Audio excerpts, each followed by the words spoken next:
El príncipe. Nicolás Maquiavelo.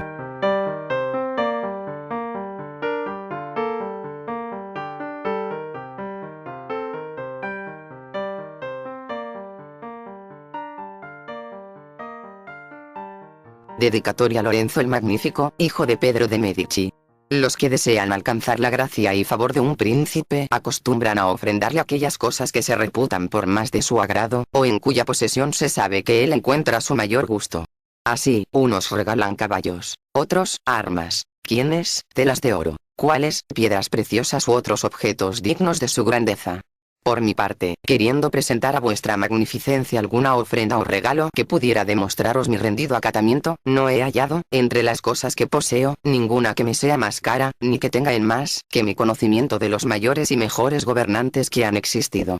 Tal conocimiento solo lo he adquirido gracias a una dilatada experiencia de las horrendas vicisitudes políticas de nuestra edad, y merced a una continuada lectura de las antiguas historias.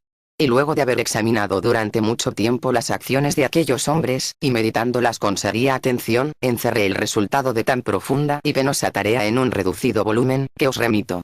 Aunque estimo mi obra indigna de vuestra magnificencia, abrigo, no obstante, la confianza de que bondadosamente la honraréis con una favorable acogida, si consideráis que no me era posible haceros un presente más precioso que el de un libro con el que os será fácil comprender en pocas horas lo que a mí no me ha sido dable comprender sino al cabo de muchos años, con suma fatiga y con grandísimos peligros.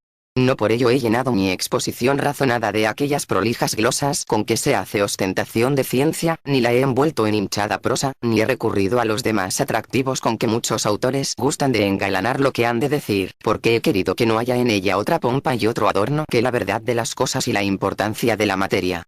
Desearía, sin embargo, que no se considerara como presunción reprensible en un hombre de condición inferior, y aún baja, si se quiere, la audacia de discurrir sobre la gobernación de los príncipes y aspirar a darles reglas. Los pintores que van a dibujar un paisaje deben estar en las montañas, para que los valles se descubran a sus miradas de un modo claro, distinto, completo y perfecto. Pero también ocurre que únicamente desde el fondo de los valles pueden ver las montañas bien y en toda su extensión. En la política sucede algo semejante. Sí, para conocer la naturaleza de las naciones, se requiere ser príncipe, para conocerla de los principados conviene vivir entre el pueblo. Reciba, pues, vuestra magnificencia mi modesta dádiva con la misma intención con que yo os la ofrezco. Si os dignáis leer esta producción y meditarla con cuidado reconoceréis en ella el propósito de veros llegar a aquella elevación que vuestro destino y vuestras eminentes dotes os permiten. Y si después os dignáis, desde la altura majestuosa en que os hayáis colocado, bajar vuestros ojos a la humillación en que me encuentro, comprenderéis toda la injusticia de los rigores extremados que la malignidad de la fortuna me hace experimentar sin interrupción. Capítulo primero. De las varias clases de principados y del modo de adquirirlos. Cuántos estados y cuántas dominaciones ejercieron y ejercen todavía una autoridad soberana sobre los hombres, fueron y son principados o repúblicas. Los principados se dividen en hereditarios y nuevos. Los hereditarios, en quien los disfruta, provienen de su familia, que por mucho tiempo los poseyó. Los nuevos se adquieren de dos modos, o surgen como tales en un todo, como el de Milán para Francisco Sforcia, que, generalísimo primero de los ejércitos de la República Milanesa, fue proclamado más tarde príncipe y duque de los dominios milaneses. Aparecen como miembros añadidos al estado ya hereditario del príncipe que los adquiere, y tal es el reino de Nápoles para el monarca de España, el cual lo conserva desde el año 1442, en que Alfonso V, rey de Aragón, se hizo proclamar rey de aquel país.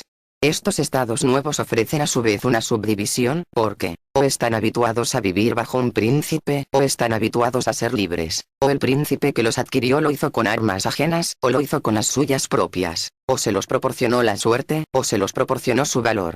Capítulo segundo. De los principados hereditarios. Pasaré aquí en silencio las repúblicas, a causa de que he discurrido ya largamente sobre ellas en mis discursos acerca de la primera década de Tito Livio, y no dirigiré mi atención más que sobre el principado. Refiriéndome a las distinciones que acabo de establecer, y examinando la manera con que es posible gobernar y conservar los principados, empezaré por decir que en los estados hereditarios, que están acostumbrados a ver reinar la familia de su príncipe, hay menos dificultad en conservarlos que cuando son nuevos. El príncipe entonces no necesita más que no traspasar el orden seguido por sus mayores, y contemporizar con los acontecimientos, después de lo cual le basta usar de la más socorrida industria, para conservarse siempre a menos que surja una fuerza extraordinaria y llevada al exceso, que venga a privarle de su estado. Pero, aun perdiéndolo, lo recuperará, si se lo propone, por muy poderoso y hábil que sea el usurpador que se haya apoderado de él. Ejemplo de ello nos ofreció, en Italia, el duque de Ferrara, a quien no pudieron arruinar los ataques de los venecianos, en 1484, ni los del Papa Julio, en 1510, por motivo único de que su familia se hallaba establecida en aquella soberanía, de padres a hijos, hacía ya mucho tiempo. Y es que el príncipe, por no tener causas ni necesidades de ofender a sus gobernados, es amado natural y razonablemente por estos, a menos de poseer vicios irritantes que le tornen aborrecible. La antigüedad y la continuidad del reinado de su dinastía hicieron olvidar los vestigios y las razones de las mudanzas que le instalaron, lo cual es tanto más útil cuanto que una mudanza deja siempre una piedra angular para provocar otras. Capítulo 3. De los principados mixtos. Se hallan grandes dificultades en esta clase de régimen político, muy principalmente cuando el principado no es enteramente nuevo, sino miembro añadido a un principado antiguo que se posee de antemano. Por tal reunión se le llama principado mixto, cuyas incertidumbres dimanan de una dificultad que es conforme con la naturaleza de todos los principados nuevos, y que consiste en que los hombres, aficionados a mudar de señor, con la loca y errada esperanza de mejorar su suerte, se arman contra el que les gobernaba y ponen en su puesto a otro, no tardando en convencerse, por la experiencia, de que su condición ha empeorado.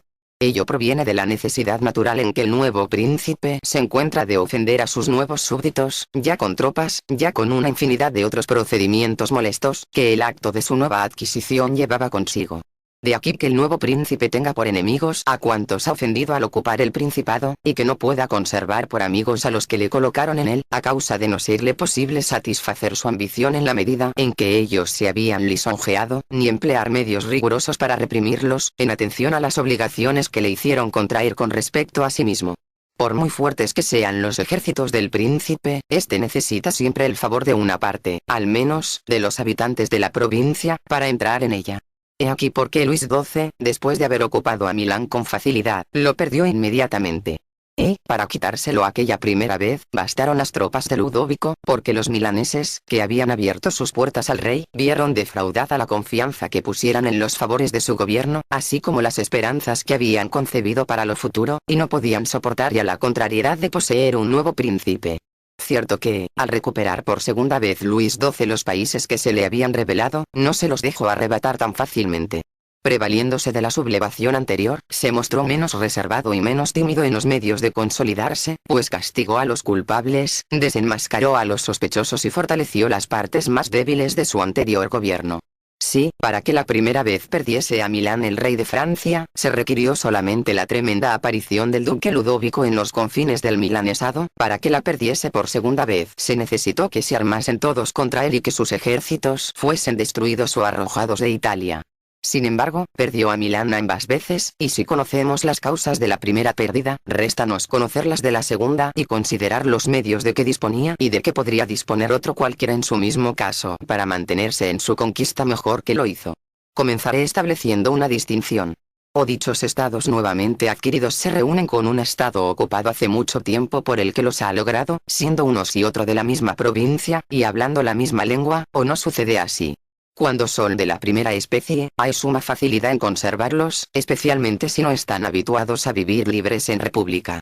Para poseerlos con seguridad basta haber extinguido la descendencia del príncipe que reinaba en ellos, porque, en lo demás, respetando sus antiguos estatutos, y siendo allí las costumbres iguales a las del pueblo a que se juntan, permanecen sosegados, como lo estuvieron Normandía, Bretaña, Borgoña y Gascuña, que fueron anexadas a Francia hace mucho tiempo. Aunque existan algunas diferencias de lenguaje, las costumbres se asemejan, y esas diversas provincias viven en buena armonía. En cuanto al que hace tales adquisiciones, si ha de conservarlas, necesita dos cosas. La primera, que se extinga el linaje del príncipe que poseía dichos estados, y la segunda, que el príncipe nuevo no altere sus leyes, ni aumente los impuestos. Con ello, en tiempo brevísimo, los nuevos estados pasarán a formar un solo cuerpo con el antiguo suyo. Pero cuando se adquieren algunos estados que se diferencian del propio en lengua, costumbres y constitución, las dificultades se acumulan, y es menester mucha sagacidad y particular favor del cielo para conservarlos. Uno de los mejores y más eficaces medios a este propósito será que el príncipe vaya a residir en ellos, como lo hizo el sultán de Turquía con respecto a Grecia. A pesar de los otros medios de que se valió para conservarla, no habría logrado su fin si no hubiera ido a establecer allí su residencia. Y es que, residiendo en su nuevo estado, aunque se produzcan en él desórdenes, puede muy prontamente reprimirlos, mientras que, si reside en otra parte, aun no siendo los desórdenes de gravedad, tienen difícil remedio. Además, dada su permanencia, no es despojada la provincia por la codicia de sus empleados, y los súbditos se alegran más de recurrir a un príncipe que está al lado suyo que no a uno que está distante, porque encuentran más ocasiones de tomarle amor, si quieren ser buenos, y temor, si quieren ser malos. Por otra parte, el extranjero que apeteciese atacar a dicho estado tropezaría con más dificultades para atreverse a ello. Por donde, residiendo en él el príncipe, no lo perderá sin que su rival experimente grandes obstáculos al pretender arrebatárselo.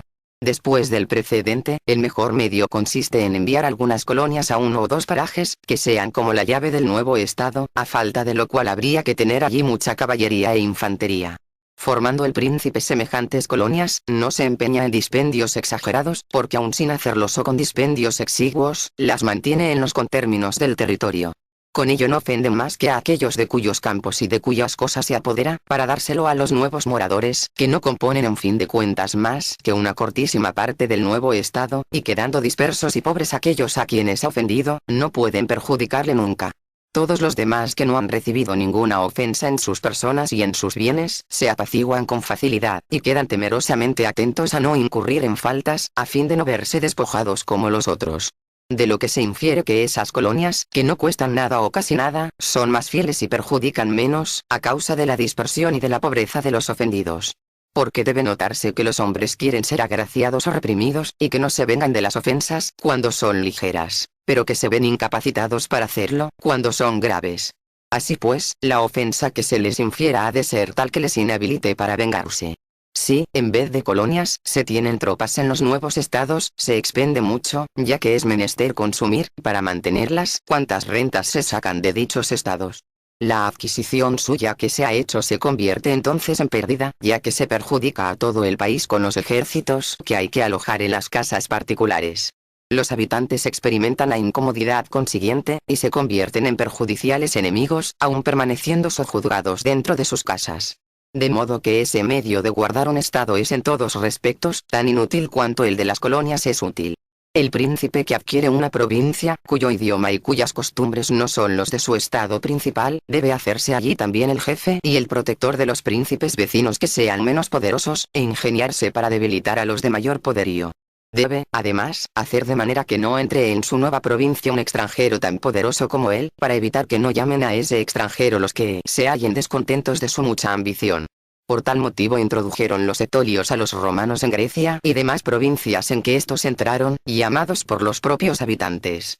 El orden común de las cosas es que, no bien un extranjero poderoso entra en un país, todos los príncipes que allí son menos poderosos se le unen, por efecto de la envidia que concibieran contra el que les sobrepujaba en poderío, y a los que éste ha despojado. En cuanto a esos príncipes menos poderosos, no cuesta mucho trabajo ganarlos, puesto que todos juntos gustosamente formarán cuerpo con el estado que él conquistó. La única precaución que ha de tomar es la de impedir que adquieran fuerza y autoridad en demasía. El príncipe nuevo, con el favor de ellos y con la ayuda de sus armas, podrá abatir fácilmente a los que son poderosos, a fin de continuar siendo en todo el árbitro. El que, por lo que a esto toca, no gobierne hábilmente, muy pronto perderá todo lo adquirido, y aun mientras conserve el poder tropezará con multitud de dificultades y de obstáculos. Los romanos adoptaron siempre todas esas prevenciones en las provincias de que se hicieron dueños. Enviaron allá colonias, tuvieron a raya a los príncipes de las inmediaciones menos poderosos que ellos, sin aumentar su fuerza, debilitaron a los que poseían tanta como ellos mismos, no permitieron en fin que las potencias extranjeras adquirieran allí consideración ninguna. Como ejemplo de ello me bastará citar a Grecia, donde conservaron a los etolios y a los acayos, humillaron el reino de Macedonia y expulsaron a Antíoco. El mérito que los etolios y los acayos contrajeron en el concepto de los romanos no fue suficiente para que éstos les consintiesen engrandecer ninguno de sus estados. Nunca los redujeron los discursos de Filipo hasta el grado de tratarle como amigo, sin abatirle, ni nunca el poder de Antíoco los llevó a tolerar que tuviera, en aquel país, ningún estado. Los romanos hicieron en aquellas circunstancias lo que todos los príncipes cuerdos deben hacer cuando toman en consideración, no solo los perjuicios presentes, sino más bien los futuros, y cuando quieren remediarlos con destreza. Solo precaviéndolos de antemano es posible conseguirlo. Si se espera que sobrevengan, ya no es tiempo de remediarlo, porque la enfermedad se ha vuelto incurable. En este respecto, ocurre lo que los médicos dicen de la tisis, que en los comienzos es fácil de curar y difícil de conocer, pero que más tarde si no la discernieron en su principio, ni la aplicaron remedio alguno, es fácil de conocer y difícil de curar. Con las cosas del Estado sucede lo mismo. Si se conocen anticipadamente los males que pueden después manifestarse, lo que no concede el cielo más que a un hombre sabio y bien prevenido, quedan curados muy pronto.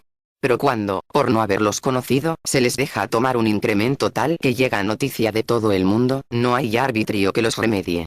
Por eso, previendo los romanos de lejos los inconvenientes, les aplicaron siempre el remedio en su origen, y el temor de una guerra jamás les indujo a dejarles seguir su curso. Sabían que la guerra no se evita, y que el diferirla redunda en provecho ajeno. Al decidirse a hacerla contra Filipo y contra Antíoco en Grecia, fue para no tener que hacérsela en Italia. Fácil les hubiera sido evitar a uno y a otro, pero no lo quisieron ni les agradó el torpe consejo de gozar de los beneficios del tiempo, que no se les cae nunca de la boca a los sabios de nuestra edad. Les acomodó más el consejo que su prudencia y su valor les sugería, conviene a saber, que el tiempo, que echa abajo cuanto subsiste, puede acarrear tanto bien como mal, pero igualmente tanto mal como bien. Volvamos a Francia y examinemos si hizo ninguna de esas cosas. Hablaré, no de Carlos VIII, sino de Luis XII, aquel cuyas operaciones se conocieron mejor, puesto que conservó más tiempo sus posesiones de Italia, y veremos que hizo lo contrario de lo que debió hacer para retener un estado de diferente idioma y de diferentes costumbres.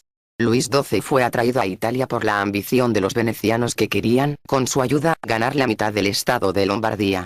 No intentó afear este paso del rey francés, ni su resolución sobre el particular, puesto que apenas puso el pie en Italia, donde carecía de amigos, y donde encontró cerradas todas las puertas a causa de los estragos que allí hiciera Carlos VIII, se vio forzado a respetar a los únicos aliados que en el país tenía, y su plan habría sido acertado si no hubiera cometido falta alguna en las demás operaciones. Tan pronto como conquistó a Lombardía, volvió a ganar en Italia la consideración que Carlos VIII había hecho perder en ella a las armas francesas. Génova cedió, se hicieron amigos suyos los florentinos y el marqués de Mantua, el duque de Ferrara, el príncipe de Bolonia, el señor de Forlì, los de Pesaro, Rimini, Camerino, Piombino, los luqueses, los pisanos, los sieneses, todos, en suma, salieron a recibirle, para solicitar su amistad. Los venecianos hubieran debido reconocer entonces la imprudencia de la decisión que habían tomado, únicamente para adquirir los territorios de Lombardía y para hacer al rey francés dueño de los 2/3 de Italia. Compréndase ahora la facilidad con que Luis XII, de haber seguido las reglas que acabo de formular, hubiese conservado su reputación en nuestra península, y asegurándose cuántos amigos había hecho en su territorio.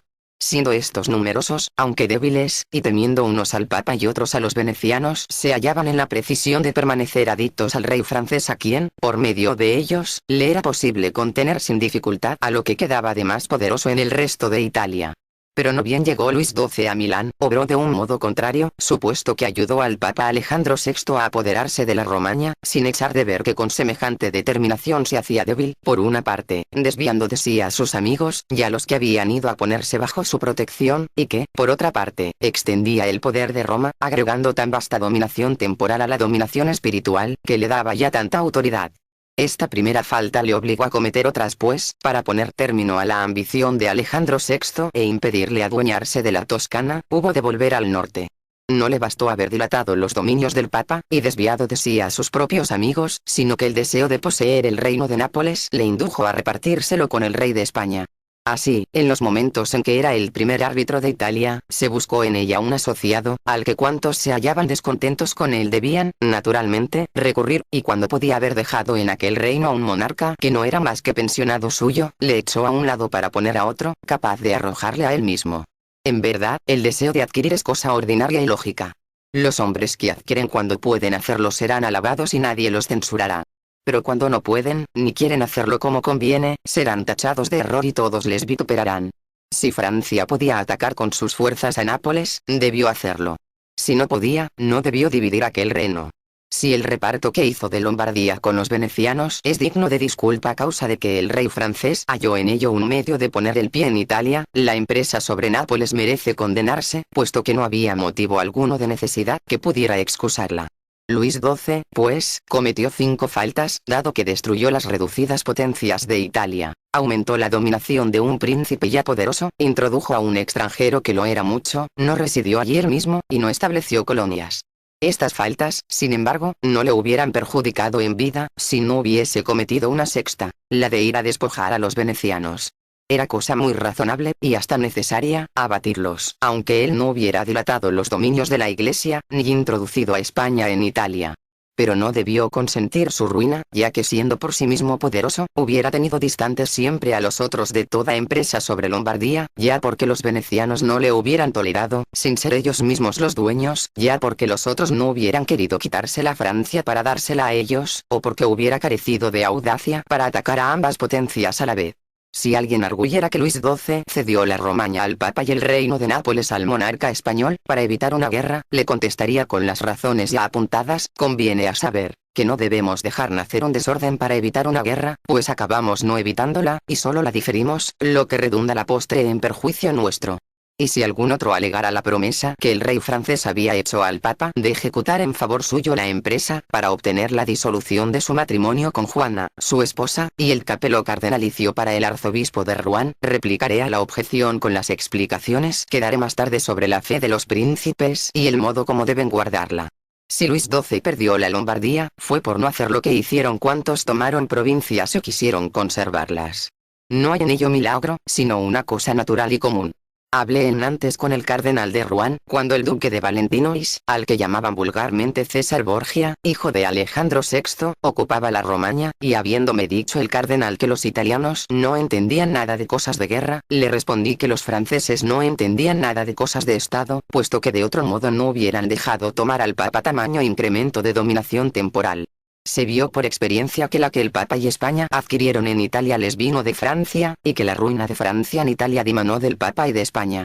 De lo cual podemos deducir una regla general que no engaña nunca, o que, al menos, no extravía sino raras veces, y es que el que ayuda a otro a hacerse poderoso provoca su propia ruina. Él es quien le hace tal con su fuerza o con su industria, y estos dos medios de que se ha manifestado provisto le resultan muy sospechosos al príncipe que, por ministerio de ellos, se tornó más poderoso. Capítulo 4. Porque, ocupado el reino de Darío por Alejandro, no se rebeló contra sus sucesores después de su muerte. Considerando las dificultades que se ofrecen para conservar un estado recientemente adquirido, podría preguntarse con asombro cómo sucedió que hecho Alejandro Magno dueño de Egipto y del Asia Menor en un corto número de años, y habiendo muerto a poco de haber conquistado esos territorios sus sucesores, en unas circunstancias en que parecía natural que todo aquel estado se rebelase, lo conservaron, sin embargo, y no hallaron al respecto más obstáculo que el que su ambición individual ocasionó entre ellos. He aquí mi respuesta al propósito. De dos modos son gobernados los principados conocidos. El primero consiste en serlo por su príncipe asistido de otros individuos que, permaneciendo siempre como súbditos humildes al lado suyo, son admitidos, por gracia o por concesión, en clase de servidores, solamente para ayudarle a gobernar.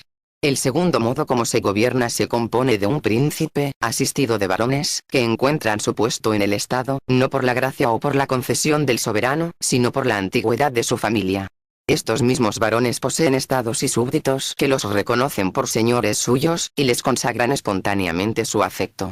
En los primeros de estos estados en que gobierna el mismo príncipe con algunos ministros esclavos, tiene más autoridad, porque en su provincia no hay nadie que reconozca a otro más que a él por superior, y si se obedece a otro, no es por un particular afecto a su persona, sino solamente por ser ministro y empleado del monarca.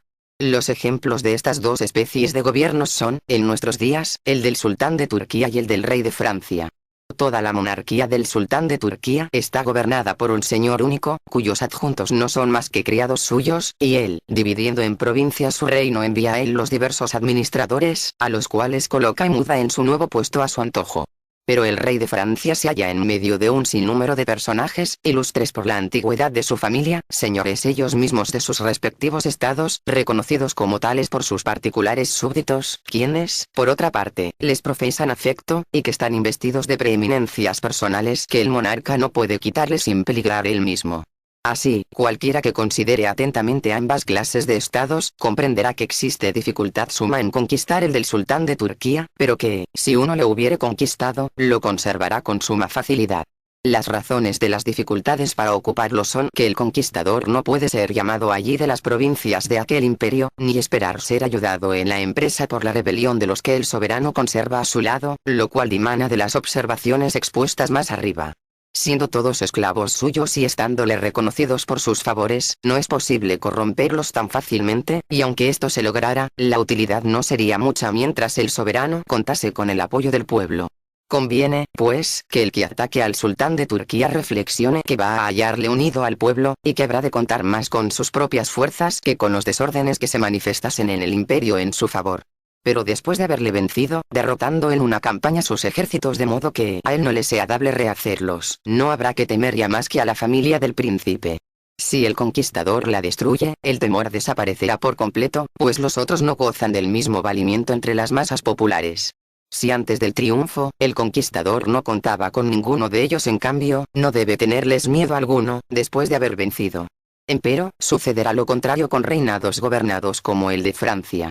En él se puede entrar con facilidad, ganando a algún varón, porque nunca faltan nobles de genio descontento y amigos de mudanzas, que abran al conquistador camino para la posesión de aquel estado y que le faciliten la victoria. Mas, cuando se trate de conservarse en él, la victoria misma le dará a conocer infinitas dificultades, tanto de parte de los que le auxiliaron como de parte de los que oprimió. No le bastará haber extinguido la familia del príncipe, porque quedarán siempre allí varios señores que se harán cabezas de partido para nuevas mudanzas, y, como no podrá contentarlos a satisfacción de ellos, ni destruirlos enteramente, perderá el nuevo reino tan pronto se presente la ocasión oportuna. Si consideramos ahora qué género de gobierno era el de Darío, le encontraremos semejante al del sultán de Turquía. Le fue necesario primeramente a Alejandro asaltarlo en su totalidad y ganar la campaña en toda la línea. Después de este triunfo murió Darío, quedando el estado en poder del conquistador de una manera segura, por las causas que llevo apuntadas, y si los sucesores de Alejandro hubieran continuado unidos, habrían podido gozar de él sin la menor dificultad, puesto que no sobrevino otra disensión que la que ellos mismos suscitaron.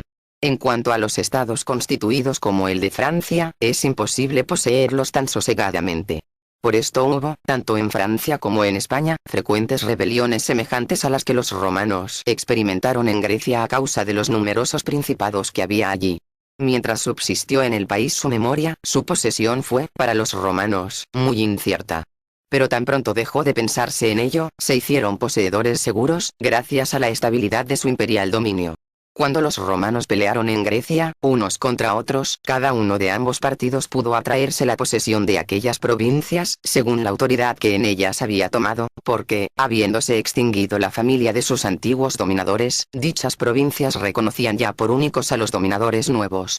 Si, pues, se presta atención a todas estas particularidades, no causará extrañeza la facilidad que Alejandro tuvo para conservar el estado de Asia y las dificultades con que sus sucesores, Pirro y otros muchos, tropezaron en la retención de lo que habían adquirido. No provinieron ellas del poco o mucho talento de los vencedores, sino de la diversidad de los estados que conquistarán. Capítulo 5. ¿De qué manera deben gobernarse los estados que, antes de ocupados por un nuevo príncipe, se regían por leyes propias? Cuando el príncipe quiere conservar aquellos estados que estaban habituados a vivir con su legislación propia y en régimen de república, es preciso que abrace una de estas tres resoluciones: o arruinarlos, o ir a vivir en ellos, o dejar al pueblo con su código tradicional, obligándole a pagarle una contribución anual y creando en el país un tribunal de corto número de miembros, que cuide de consolidar allí su poder.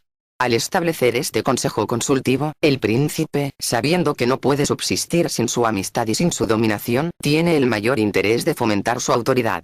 Una ciudad acostumbrada a vivir libremente y que el príncipe quiere conservar, se contiene mucho más fácilmente por medio del influjo directo de sus propios ciudadanos que de cualquier otro modo, como los espartanos y los romanos nos lo probaron con su ejemplo.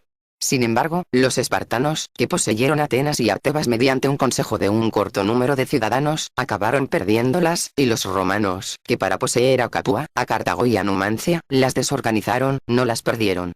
Cuando quisieron retener a Grecia, como la habían retenido los espartanos dejándola libre con sus leyes, no les salió acertada esta operación, y se vieron obligados a desorganizar muchas de sus ciudades para guardarla. Hablando con verdad, el arbitrio más seguro para conservar semejantes estados es el de arruinarlos. El que se hace señor de una ciudad acostumbrada a vivir libremente, y no descompone su régimen político, debe contar con ser derrocado por ella, a la postre.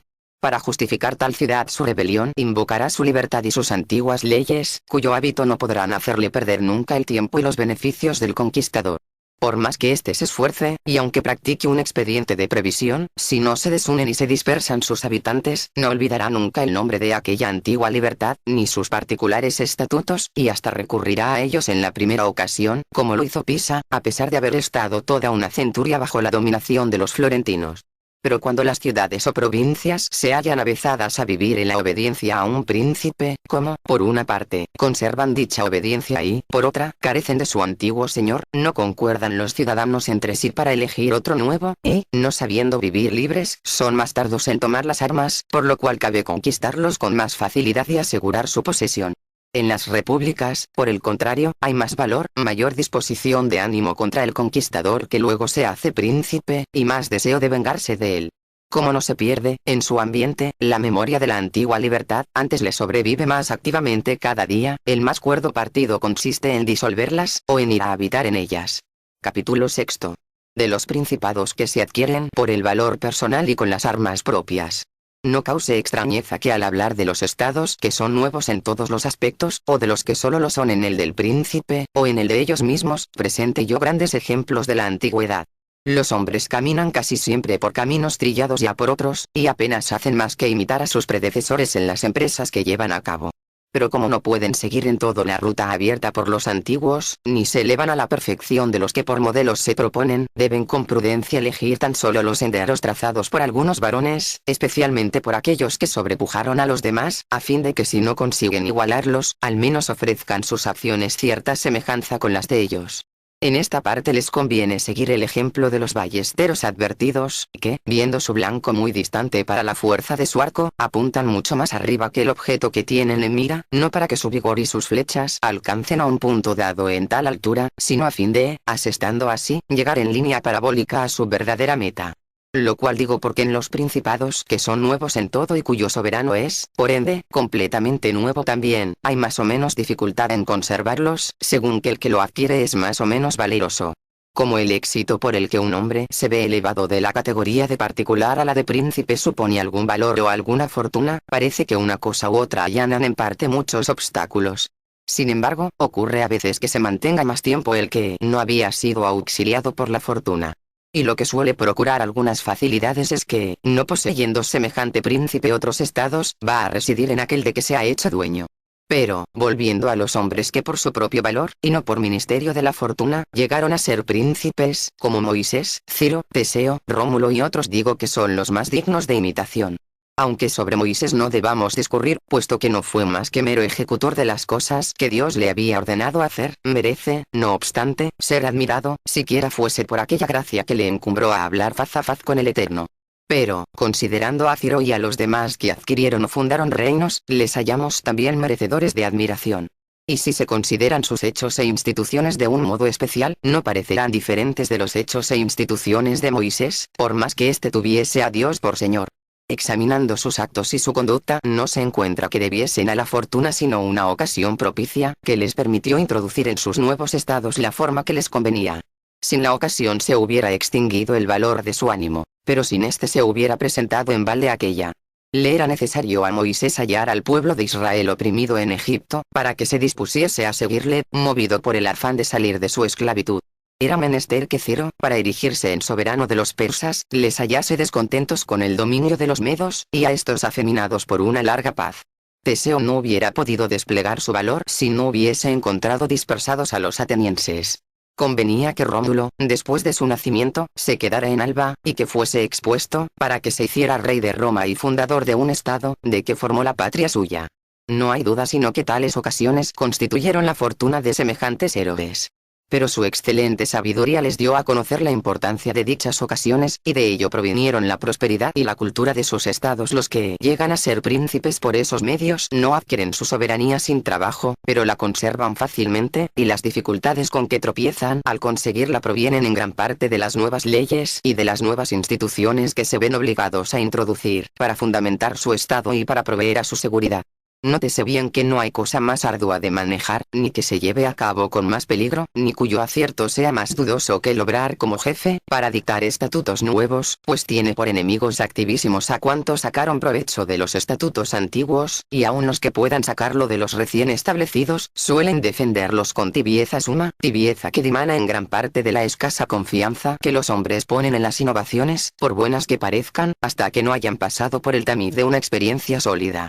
De donde resulta que los que son adversarios de tales innovaciones lo son por haberse aprovechado de las antiguas leyes, y hayan ocasión de rebelarse contra aquellas innovaciones por espíritu de partido, mientras que los otros solo las defienden con timidez cautelosa, lo que pone en peligro al príncipe. Y es que cuando quiere uno discurrir adecuadamente sobre este asunto, se ve forzado a examinar si los tibios tienen suficiente consistencia por sí mismos, o si dependen de los otros, es decir, si para dirigir su operación, necesitan rogar o si pueden obligar. En el primer caso no aciertan nunca, ni conducen cosa alguna a buen fin, al paso que, si pueden obligar, rara vez dejan de conseguir su objeto. Por esto todos los profetas armados han sido vencedores, y los desarmados abatidos. Conviene notar, además, que el natural de los pueblos es variable. Fácil es hacerles creer una cosa, pero difícil hacerles persistir en su creencia. Por cuyo motivo es menester componerse de modo que, cuando hayan cesado de creer, sea posible constreñirlos a creer todavía.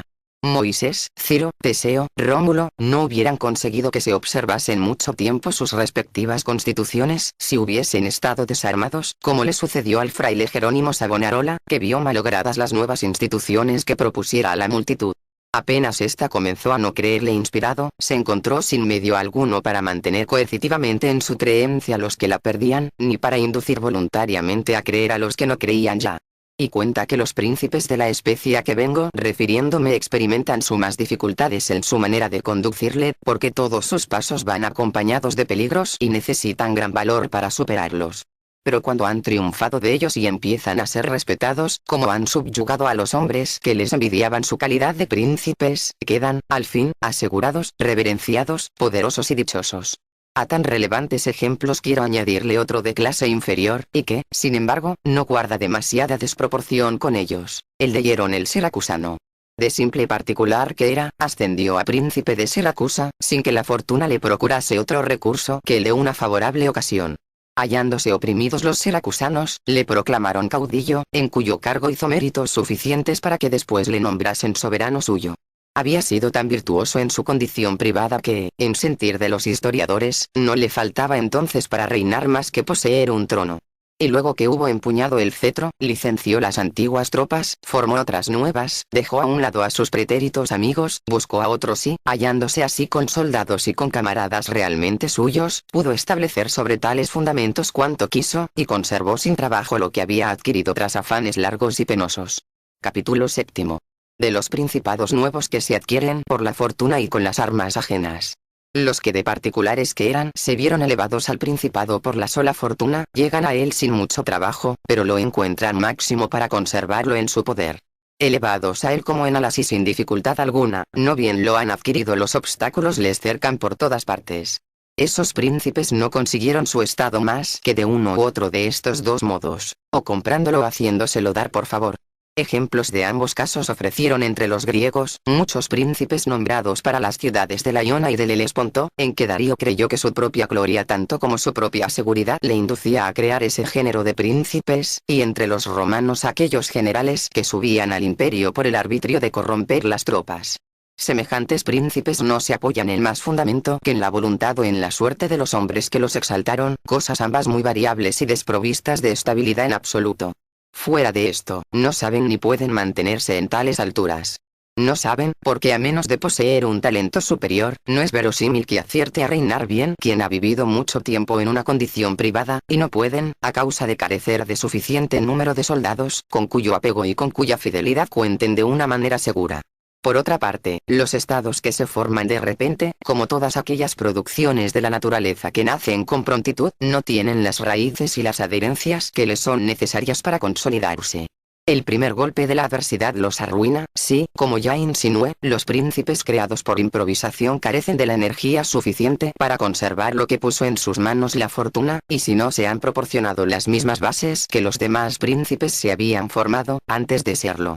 Con relación a estos dos modos de llegar al principado, el valor o la fortuna, quiero traer dos ejemplos que la historia de nuestra época nos suministra. Son a saber, el de Francisco Sforza y el de César Borgia. Francisco, de simple particular que era, llegó a ser duque de Milán, tanto por su gran valor como por los recursos que su ingenio podía suministrarle, y, por lo mismo, conservó sin excesivo esfuerzo lo que había adquirido con sumos afanes. César, llamado vulgarmente el duque de Valentinois, no logró sus estados más que por la fortuna de su padre, y los perdió apenas la fortuna le hubo faltado, no sin hacer uso entonces de todos los medios imaginables para retenerlos, y de practicar, para consolidarse en los principados que la fortuna y las armas ajenas le habían procurado, cuanto puede practicar un hombre prudente y valeroso. Ahora bien, he dicho que el que no preparó los fundamentos de su soberanía antes de ser príncipe podría hacerlo después, poseyendo un talento superior, aunque esos fundamentos no pueden formarse, en tal caso, más que con muchos disgustos para el arquitecto y con muchos peligros para el edificio. Si, pues, se consideran los progresos del duque de Valentinois, se verá que había preparado su dominación futura y no juzgo inútil darlos a conocer, toda vez que no me es posible presentar lecciones más útiles a un príncipe nuevo que las acciones del segundo Borgia. Si sus instituciones no le sirvieron de nada, no fue culpa suya, sino de una extremada y extraordinaria malignidad de la suerte ciega. Alejandro VI quería elevar a su hijo el duque a un gran dominio, y veía, para ello, fuertes dificultades en lo presente y en lo futuro. Primeramente, no sabía cómo hacerle señor de un estado que no perteneciera a la Iglesia, y cuando volvía sus miras hacia un estado de la Iglesia preveía que el duque de Milán y los venecianos no consentirían en ello, pues Faenza y Rímini, que él quería cederle ante todo, estaban ya bajo la protección de los últimos. Veía, además, que los ejércitos de Italia, y especialmente aquellos de que le hubiera sido dable servirse, se hallaban en poder de los que debían temer el engrandecimiento del Papa, y mal podía fiarse de tales ejércitos, mandados todos por los ursinos, por los colonas o por allegados suyos.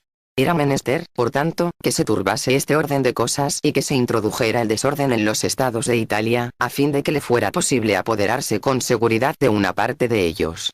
Y lo fue, a causa de encontrarse en una coyuntura en que, movidos de razones particulares, habían decidido los venecianos conseguir que los franceses volvieran otra vez a Italia.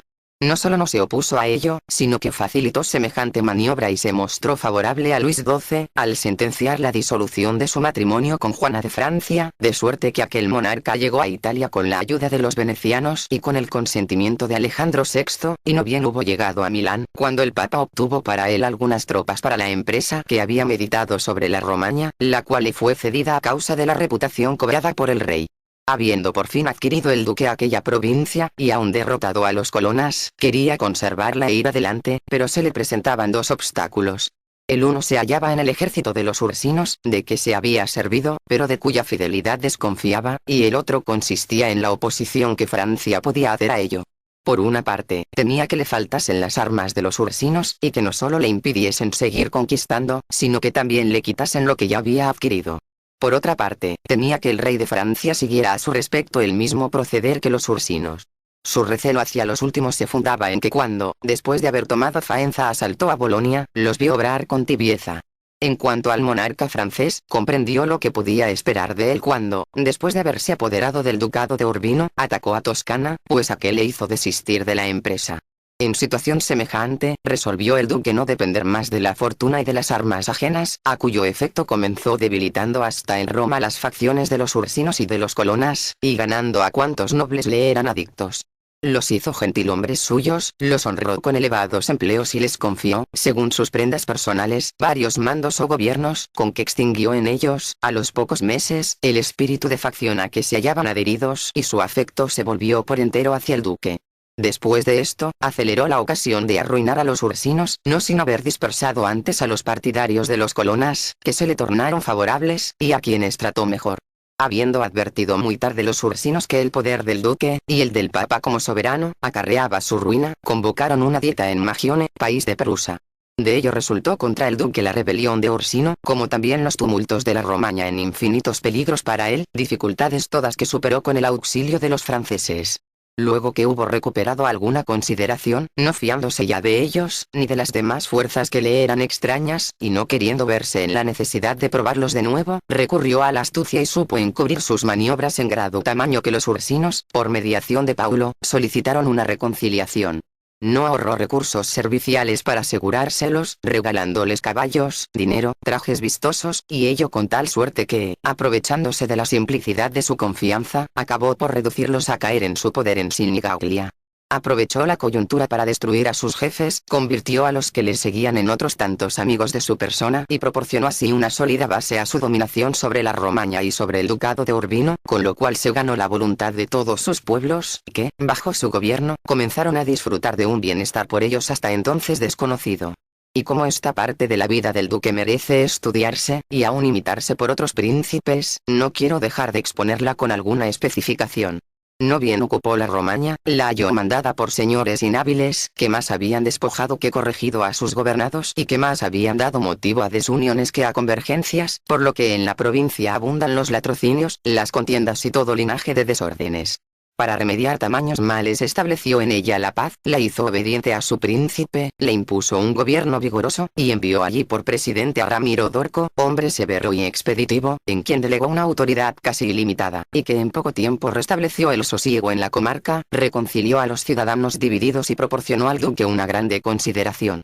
Más tarde, empero, juzgó el duque que la desmesurada potestad de Ramiro no convenía allí ya, y temiendo que se tornara muy odiosa, erigió en el centro de la provincia un tribunal civil, presidido por un sujeto excelente, y en el que cada ciudad tenía su defensor. Le constaba, además, que los rigores ejercidos por Orco habían engendrado contra su propia persona sentimientos hostiles. Para desterrarlos del corazón de sus pueblos y ganarse la plena confianza de estos, trató de persuadirles de que no debían imputársele a él aquellos rigores, sino al genio duro de su ministro. Y para acabar de convencerles de ello determinó castigar al último, y una mañana mandó dividirle en 2 pedazos y mostrarle así hendido en la plaza pública de Cesena, con un cuchillo ensangrentado y un tajo de madera al lado. La ferocidad de espectáculo tan horrendo hizo que sus pueblos quedaran por algún tiempo tan satisfechos como atónitos.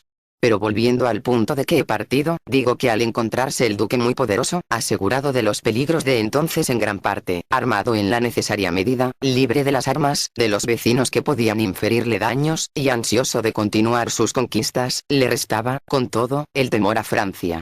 Sabedor de que el rey de esta nación, que se había dado cuenta algo tardíamente de sus propias torpezas, no permitiría que el duque se engrandeciese más, se echó a buscar nuevos amigos. Desde luego, tergiversó con respecto a Francia cuando las tropas de esta nación marcharon hacia el reino de Nápoles contra el ejército español que sitiaba a Gaeta. Su intención era asegurarse de ellas, y el acierto habría sido rápido si Alejandro VI hubiera vivido aún. Tales fueron sus precauciones en las circunstancias del momento. En cuanto a las futuras temía, ante todo, que el sucesor de Alejandro VI no le fuera favorable y que intentase arrebatarle lo que le había dado aquel.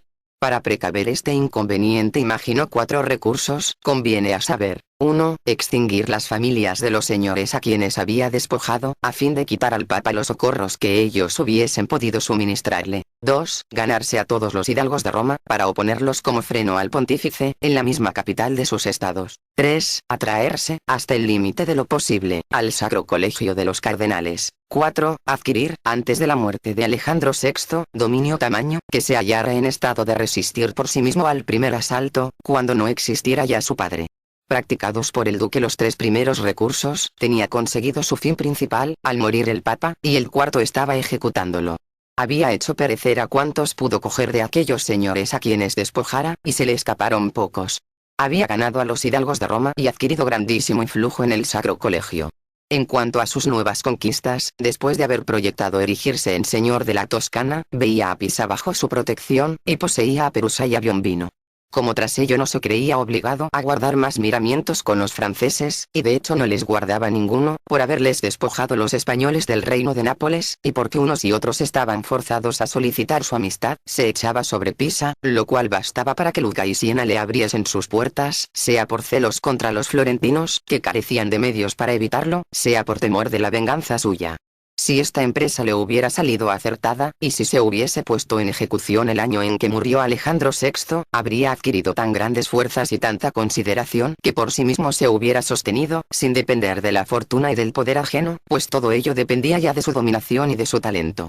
Pero Alejandro VI murió 5 años después de haber comenzado el duque a desenvainar su espada y cuando solo el estado de la Romaña estaba consolidado. Los demás permanecían vacilantes e indecisos, hallándose, además, el duque entre dos ejércitos enemigos muy poderosos y viéndose últimamente asaltado por una enfermedad mortal. Sin embargo, valía tanto, poseía tanta inteligencia, sabía también cómo puede ganarse o perderse la voluntad de los hombres, y se había creado en tan poco tiempo fundamentos tan sólidos, que si no hubiera tenido por contrarios aquellos ejércitos y le hubiesen ido mejor las cosas, habría triunfado de todos los demás obstáculos. La prueba de que tales fundamentos eran buenos es perentoria, puesto que la Romaña le aguardó sosegadamente más de un mes, y, moribundo ya, no tenía nada que temer de Roma. Aunque los ursinos, los vitellis y los bagniolis habían ido allí, no emprendieron nada contra él. Si no pudo hacer papa a quien quería, al menos impidió que lo fuese aquel a quien no quería. Pero si al morir Alejandro VI hubiese gozado de robusta salud, habría hallado facilidad para todo. El día en que Julio II fue nombrado papa, me dijo que había calculado cuánto podía acaecer una vez muerto su padre y hallándole anticipado remedio, pero que no había pensado en que pudiera morir él mismo entonces. Después de haber resumido todas las acciones del duque y de haberlas comparado unas con otras, no me es posible condenarle, y aún me atrevo a proponerle por modelo a cuantos la fortuna o ajenas armas elevaron a la soberanía. Con las relevantes prendas que poseía y las profundas miras que abrigaba no podía conducirse de diferente modo. No encontraron sus designios más impedimentos reales que la brevedad de la vida de su progenitor y su propia enfermedad. Así, el que en un principado nuevo necesite asegurarse de sus enemigos, ganarse amigos repetidamente, vencer por la fuerza o por el fraude, hacerse amar y temer de los pueblos, obtener el respeto y la fidelidad de los soldados, sustituir los antiguos estatutos por otros recientes, desembarazarse de los hombres que pueden perjudicarle, ser a la vez severo, agradable, magnánimo y liberal, y conservar la amistad de los monarcas, de suerte que éstos le sirvan de buen grado, o no le ofendan más que con mucho miramiento. El que en tal caso se halle, no encontrará ejemplo más fehaciente que el proceder del duque, por lo menos hasta la muerte de su padre. Su política cayó luego en graves faltas, sobre todo cuando, al ser nombrado el sucesor de Alejandro VI, dejó el duque hacer una elección contraria a sus intereses en la persona de Julio II. No le era posible la creación de un papa de su gusto, pero teniendo como tenía la facultad de impedir que este o aquel fuesen papas, no debió permitir nunca que se le confiriera el pontificado a ninguno de los cardenales a quienes había ofendido, o que tuviesen motivo de temerle. Los hombres ofenden por miedo o por odio, y que eran, entre otros, los de San Pedro, San Jorge, Colonna y Ascagne. Elevados una vez todos los demás al pontificado, estaban en el caso de temerle, excepto el cardenal de Rouen, a causa de su fuerza, puesto que contaba con el apoyo del reino de Francia, y con los cardenales españoles, con los que se había aliado, y a los que había hecho varios favores.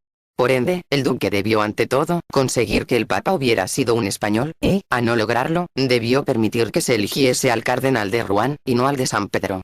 Cualquiera que crea que los nuevos beneficios hacen olvidar a los eminentes personajes las antiguas injurias, camina errado. De donde se infiere que, en aquella elección, el duque cometió una falta, y tan grave, que ocasionó su ruina. Capítulo 8. De los que llegaron a príncipes por medio de maldades. Supuesto que aquel que de simple particular asciende a príncipe, lo puede hacer todavía de otros dos modos, sin deberlo todo al valor o a la fortuna, no conviene omita yo tratar de uno y de otro de esos dos modos, aun reservándome discurrir con más extensión sobre el segundo, al ocuparme de las repúblicas. El primero es cuando un hombre se eleva al principado por una vía malvada y detestable, el segundo cuando se eleva con el favor de sus conciudadanos. En cuanto al primer modo, la historia presenta dos ejemplos notables, uno antiguo y otro moderno. Me ceñiré a citarlos, sin profundizar demasiado la cuestión, porque soy de parecer que enseñan bastante por sí solos si cualquiera estuviese en el caso de imitarlos. El primer ejemplo es el del siciliano Agatocles, quien, habiendo nacido en una condición, no solo común y ordinaria, mas también baja y vil, llegó a empuñar, sin embargo, el cetro de Siracusa. Hijo de un alfarero, había llevado en todas las circunstancias una conducta reprensible. Pero sus perversas acciones iban acompañadas de tanto vigor de cuerpo y de tanta fortaleza de ánimo, que habiéndose dedicado a la profesión de las armas, ascendió, por los diversos grados de la milicia, hasta el de pretor de Siracusa. Luego que se vio elevado a este puesto resolvió hacerse príncipe, y retener con violencia, sin debérselo a nadie, la dignidad que le había concedido el libre consentimiento de sus conciudadanos. Después de haberse entendido sobre el asunto con el general cartaginés Amílcar, que estaba en Sicilia con su ejército, juntó una mañana al Senado y al pueblo en Siracusa, como si tuviera que deliberar con ellos sobre cosas importantes para la República y, dando en aquella asamblea a los soldados la señal convenida, les mandó matar a todos los senadores y a los ciudadanos más ricos que allí se hallaban. Librado de ambos estorbos de su ambición, ocupó y conservó el principado de Siracusa, sin que se encendiera contra él ninguna guerra civil. Aunque después fue 2 veces derrotado, y aún sitiado, por los cartagineses, no solamente pudo defender su ciudad, sino que, además, dejó una parte de sus tropas custodiándola, y marchó a actuar a África con otra. De esta suerte, en poco tiempo libró a la cercada Siracusa, y puso en tal aprieto a los cartagineses, que se vieron forzados a tratarle de potencia a potencia, se contentaron con la posesión de África, y le abandonaron enteramente a Sicilia. Donde se advierte, reflexionando sobre la decisión y las hazañas de Agatocles, que nada o casi nada puede atribuirse a la fortuna. No por el favor ajeno, como indiqué más arriba, sino por medio de los grados militares, adquiridos a costa de muchas fatigas y de muchos riesgos, consiguió la soberanía, y, si se mantuvo en ella merced a multitud de acciones temerarias, pero llenas de resolución, no cabe, ciertamente, aprobar lo que hizo para lograrla. La traición de sus amigos, la matanza de sus conciudadanos, su absoluta falta de religión, son, en verdad, recursos con los que se llega a adquirir el dominio, mas nunca gloria. No obstante, si consideramos el valor de Agatocles en la manera como arrostró los peligros y salió triunfante de ellos, y la sublimidad de su alma en soportar y en vencer los acontecimientos que le eran más adversos, no vemos por qué conceptuarle como inferior al mayor campeón de diferente especie moral a la suya. Por desdicha, su inhumanidad despiadada y su crueldad feroz son maldades evidentes que no permiten alabarle, como si mereciera ocupar un lugar eminente entre los hombres insignes. Pero repito que no puede atribuirse a su valor o a su fortuna lo que adquirió sin el uno y sin la otra. El segundo ejemplo, más inmediato a nuestros tiempos, es el de Oliverot de Fermo. Educado en su niñez por su tío materno, Juan Fogliani, fue colocado por este más tarde en la tropa del capitán Pablo Vitelli, a fin de que allí llegase, bajo semejante maestro, a alguna alta graduación en las armas. Habiendo muerto después Pablo, y sucediéndole en el mando su hermano Viteloro, a sus órdenes peleó Oliverot, y como, amén de robusto y valiente, era inteligentísimo, llegó a ser en breve plazo el primer hombre de su ejército. Juzgando entonces cosa servil su permanencia en él, confundido entre el vulgo de los capitanes, concibió el proyecto de apoderarse de Fermo, con ayuda de Viteloro y de algunos ciudadanos de aquella ciudad que amaban más la esclavitud que la libertad de su país. Para mejor llevar a cabo su plan escribió, ante todo, a su tío Juan Fogliani. En la carta le decía ser muy natural, al cabo de tan prolongada ausencia, que quisiera abrazarle, ver de nuevo su patria, volver a Fermo y reconocer en algún modo su patrimonio. Le añadía que, en efecto, regresaba, pero que, no habiéndose fatigado, durante tan larga separación, más que para adquirir algún honor y deseando mostrar a sus compatriotas que no había perdido el tiempo en tal respecto, creía deber presentarse con cierto atuendo, acompañado de amigos suyos, de varios servidores y de 100 soldados de a caballo. Por ende, le rogaba hiciera de modo que los ciudadanos de Fermo le acogiesen con distinción, atendiendo a que semejante recibimiento no solo le honraría a él mismo, sino que redundaría también en gloria del tío, su segundo padre y su primer preceptor. Juan no dejó de hacer los favores que solicitaba, y a los que le parecía ser acreedor su sobrino. Procuró que los ciudadanos de Fermo le recibiesen con gran honra, y le alojó en su palacio. Oliverot, luego de haberlo dispuesto todo para la maldad que había premeditado, dio en el palacio un espléndido banquete, al que invitó a Juan Fogliani y a las personas de más viso de la población. Al final del convite, y cuando conforme al uso de entonces, se departía sobre cosas de que se habla comúnmente en la mesa, Oliverot hizo recaer diestramente la conversación sobre la grandeza de Alejandro VI y de su hijo César Borgia, como asimismo sobre sus empresas. Mientras él respondía a los discursos de los otros, y los otros contestaban a los suyos, se levantó de repente, manifestando ser aquella una materia de que no debía hablarse más que en apartado sitio, y se retiró a un cuarto particular, al que Fogliani y las demás personas de viso le siguieron. Apenas se hubieron sentado allí cuando, por salidas ignoradas de ellos, entraron diversos soldados, que los degollaron a todos, sin perdonar a Fogliani. Terminada la matanza, Oliverot montó a caballo, recorrió la ciudad, fue a sitiar al primer magistrado en su propio alcázar, y los habitantes de Fermo, poseídos de súbito e inaudito temor, se vieron obligados a obedecerle, y a formar un nuevo gobierno, del que se constituyó soberano.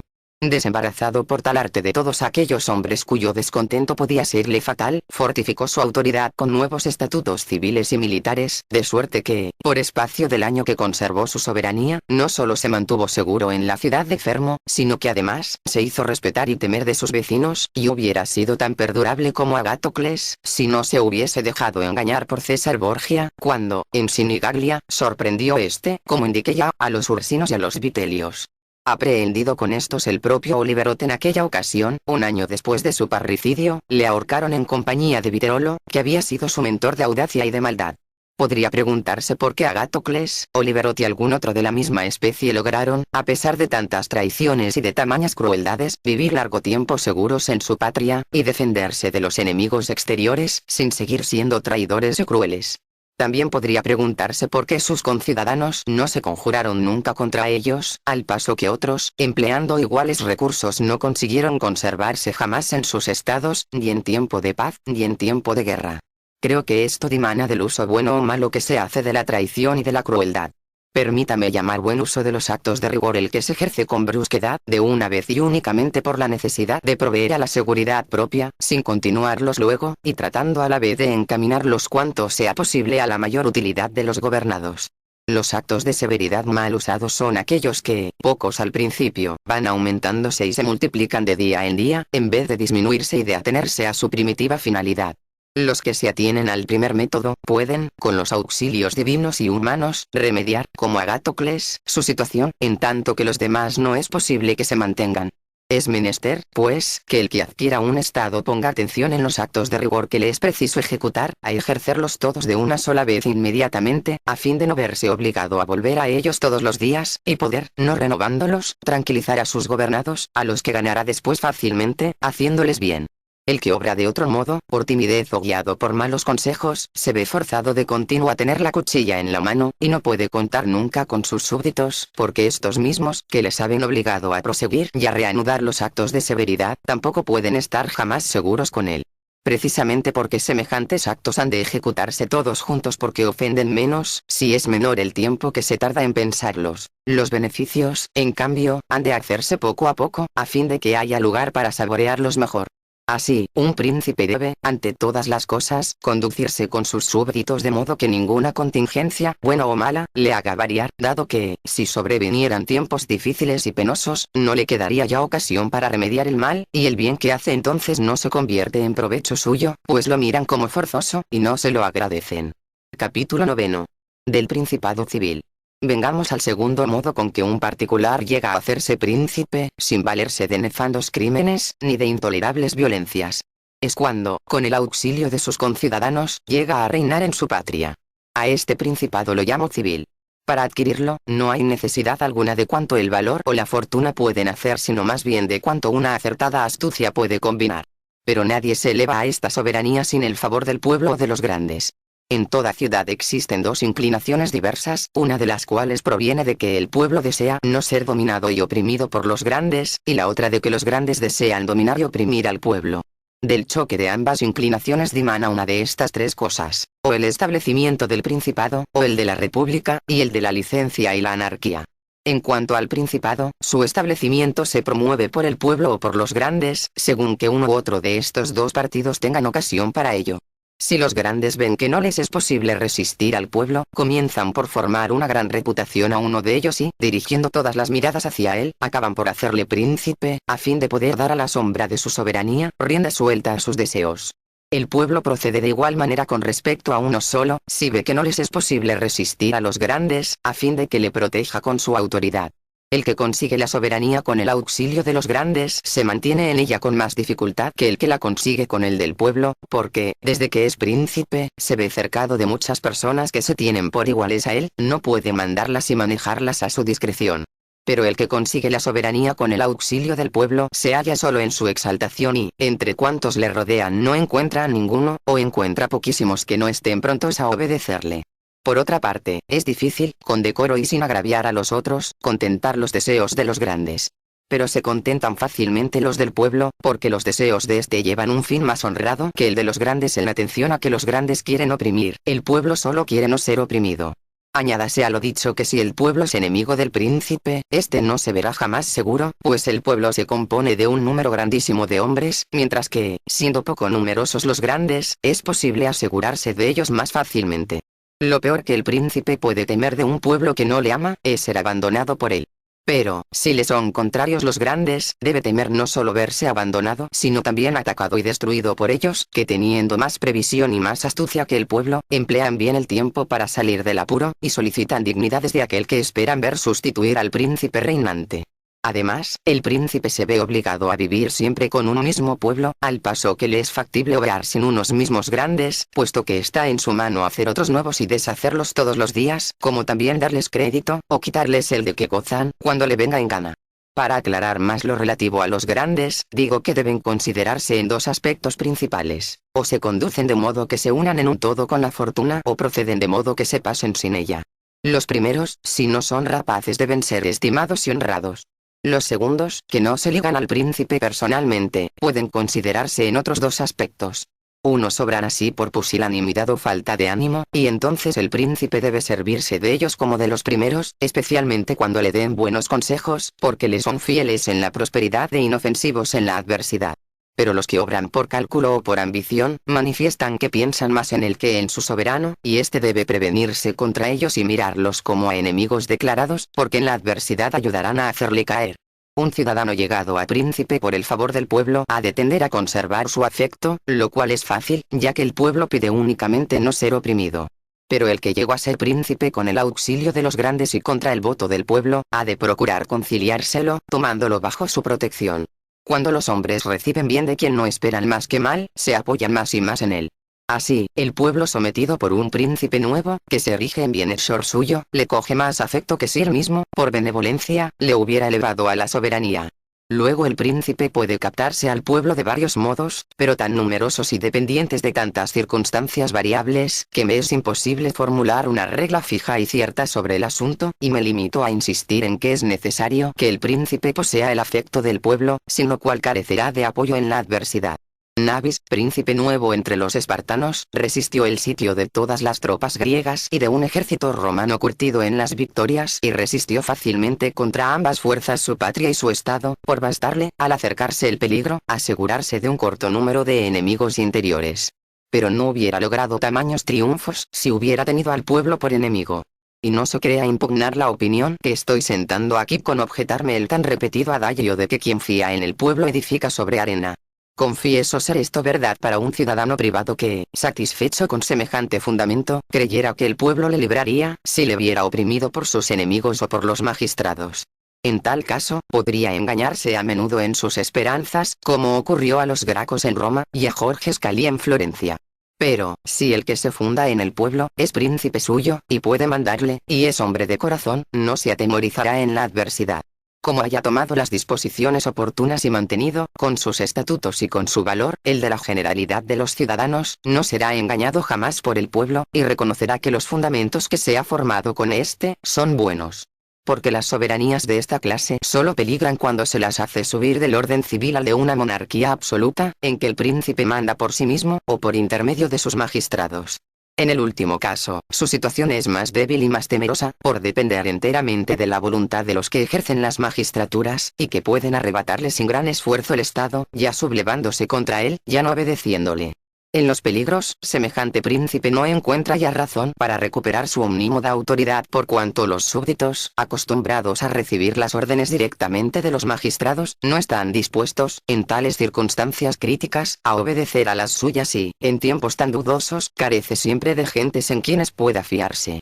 No se halla en el caso de los momentos pacíficos, en que los ciudadanos necesitan del Estado, porque entonces todos se mueven, prometen y quieren morir por él, en atención a que ven la muerte remota. Pero en épocas revueltas, cuando el Estado más necesita de los ciudadanos, son poquísimos los que le secundan. Y la experiencia es tanto más peligrosa, cuanto que no cabe hacerla más que una vez. Por ende, un soberano prudente debe imaginar un método por el que sus gobernados tengan de continuo, en todo evento y en circunstancia de cualquier índole, una necesidad grandísima de su principado. Es el medio más seguro de hacérselos fieles para siempre.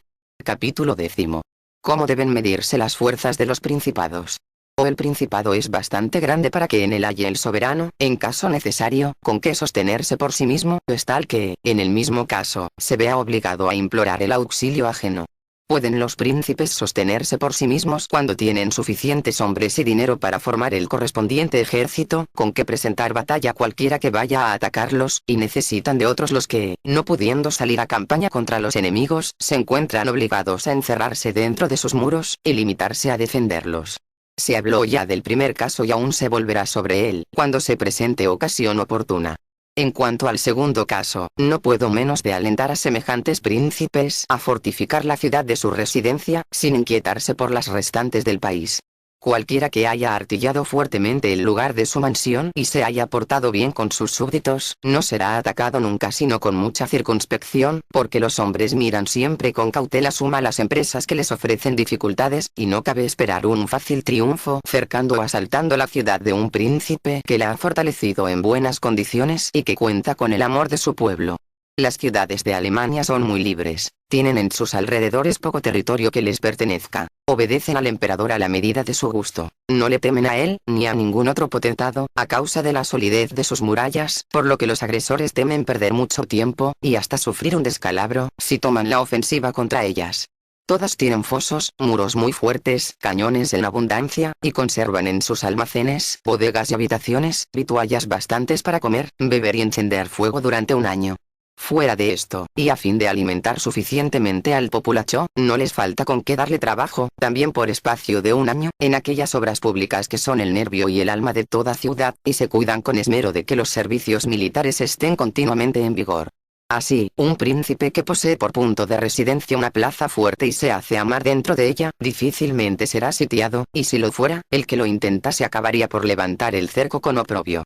Son tan variables las cosas terrenas, que es casi imposible que el que ataca, si se ve llamado a su país por alguna inevitable vicisitud de sus estados, permanezca un año rondando con su ejército, ante unos muros muy fuertes, que no le es posible asaltar. Si alguien objetare que, en el caso de que, teniendo un pueblo sus posesiones afuera, las viera quemar, perdería la paciencia, y su interés le haría olvidar el de su príncipe, responderé que un monarca poderoso y valiente superará siempre esas dificultades, ya dando esperanzas a sus gobernados de que el mal no durará mucho, ya amenazándoles con las represalias y crueldades que cometería el enemigo, ya, en fin, poniendo a buen recaudo a aquellos súbditos que le pareciesen muy osados en sus quejas. Aparte lo cual, habiendo el enemigo, desde su llegada, incendiado y devastado el país, cuando estaban los sitiados en el ardor de la defensa, el príncipe debe abrigar tanta menos desconfianza después, cuanto que, pasados varios días, los ánimos se habrán enfriado, los males se habrán sufrido, los daños estarán hechos, y no quedará ya remedio alguno. Los ciudadanos entonces se unirán mejor a él, precisamente porque ha contraído con ellos una nueva obligación, a consecuencia de haberse arruinado sus casas y sus posesiones en defensa suya. La naturaleza de los hombres es de obligarse unos a otros, lo mismo por los beneficios que conceden que por los que reciben.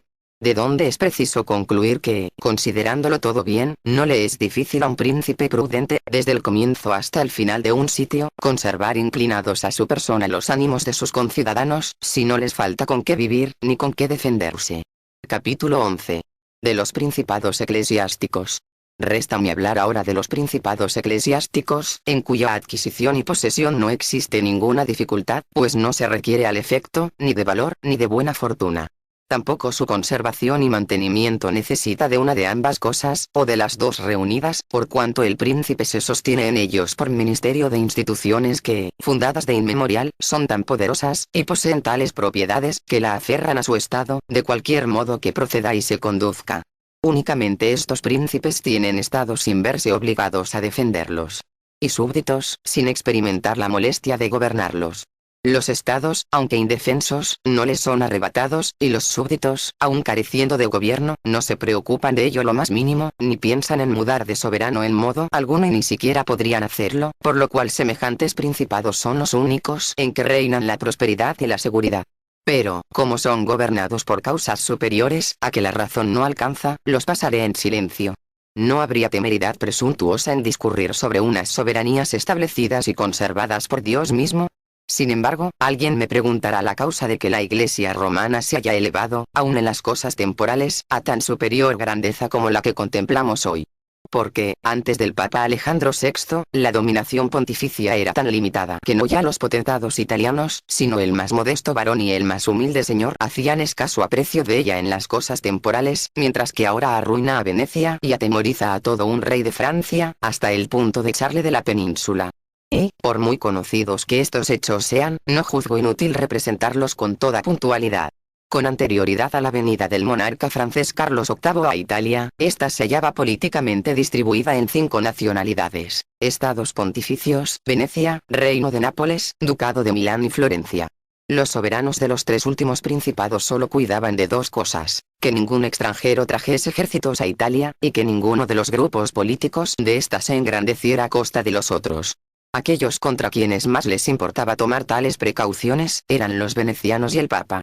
Para contener a los venecianos se requería la unión de los demás grupos, y, para contener al Papa, los soberanos en cuestión se valían de los varones de Roma, que, por hallarse divididos en 2 facciones, la de los ursinos y la de los colonas, hallaban incesantes motivos de disputa y desenvainaban la espada unos contra otros a la vista misma del pontífice, a quien inquietaban continuamente, de donde resultaba que la potestad temporal de la Santa Sede permanecía siempre débil y vacilante.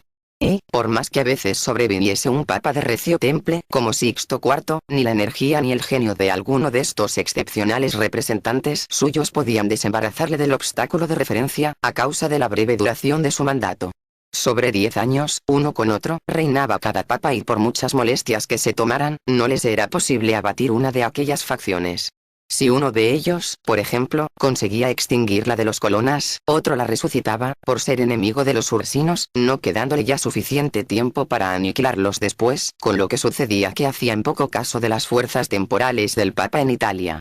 Pero se presentó Alejandro VI, el cual, mejor que sus predecesores, demostró hasta qué punto le era dable a un papa, con su dinero y con sus fuerzas, triunfar de los demás príncipes. Tomando por instrumento a su hijo César Borgia, duque de Valentinois, y aprovechando la ocasión del paso de los franceses, ejecutó cuantas cosas llevó referidas al hablar de las acciones de dicho duque.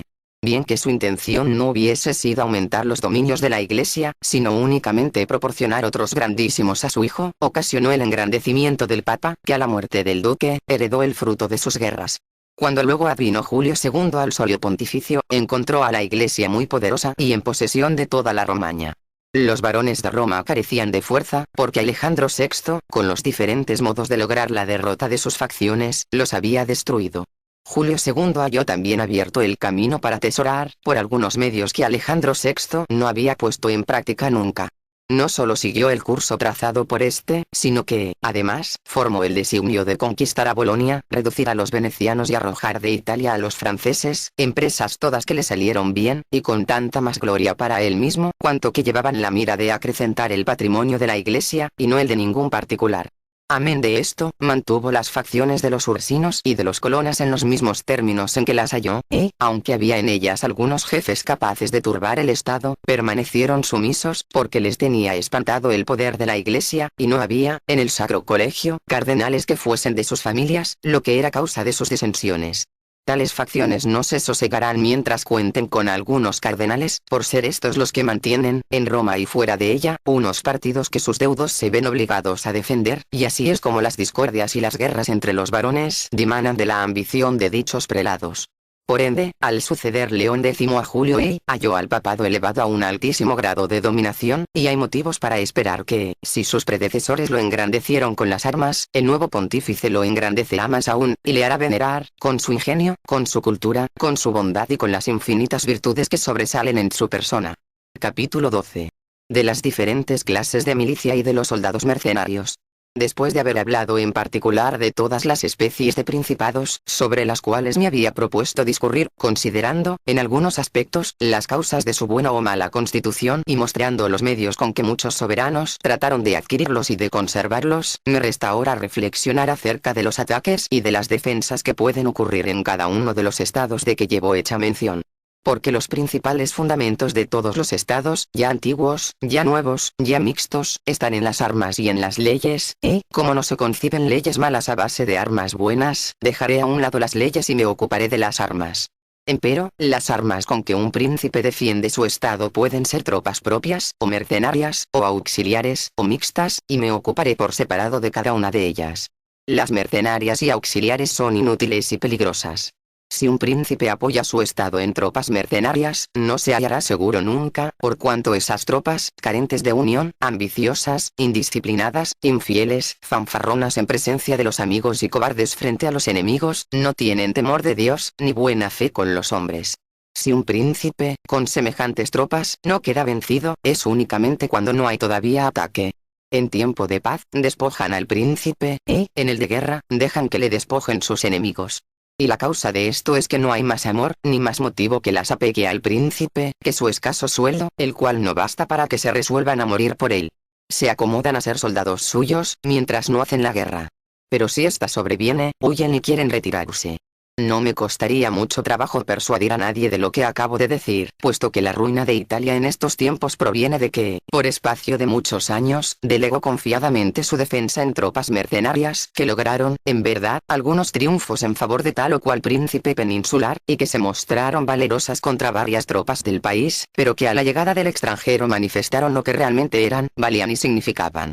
Por eso Carlos VIII, rey de Francia, halló la facilidad de tomar a Italia con Greda, y quien dijo que nuestros pecados fueron la causa de ello, dijo verdad, y tuvo razón, pero no fueron los pecados que él creía, sino los que llevo mencionados.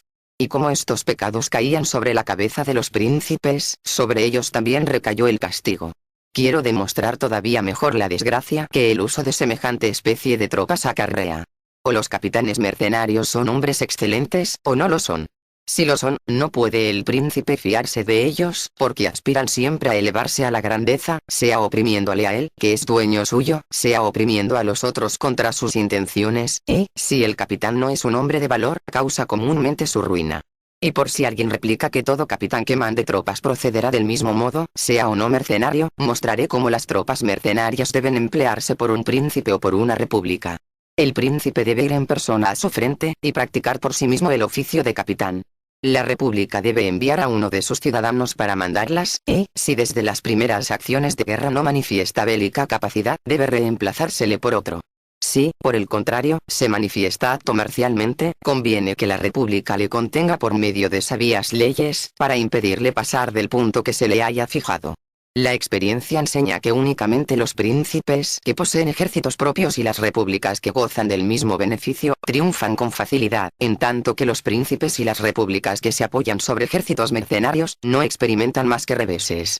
Por otra parte, una república cae menos fácilmente bajo el yugo del ciudadano que manda, y que quisiera esclavizarla, cuando está armada con sus propias armas que cuando no disponen más que de ejércitos extranjeros.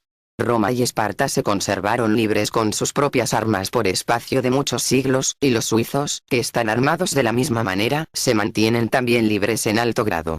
Por lo que mira a los inconvenientes de los ejércitos mercenarios de la antigüedad, tenemos el ejemplo de los cartagineses, que, después de la primera guerra con los romanos, acabaron siendo sojuzgados por sus soldados a sueldo, no obstante ser cartagineses los capitanes. Habiendo sido Filipo de Macedonia nombrado capitán de los tebanos, a la muerte de Epaminondas, los llevó al triunfo, es cierto, pero a continuación del triunfo, los esclavizó. Constituidos los milaneses en república, tras el fallecimiento del duque Felipe Visconti, emplearon contra los venecianos a Francisco Sforza y a sus tropas, pagándoles. Sforza, luego que hubo vencido a los venecianos en Caravaggio, se unió con ellos contra los milaneses, que, sin embargo, eran sus amos.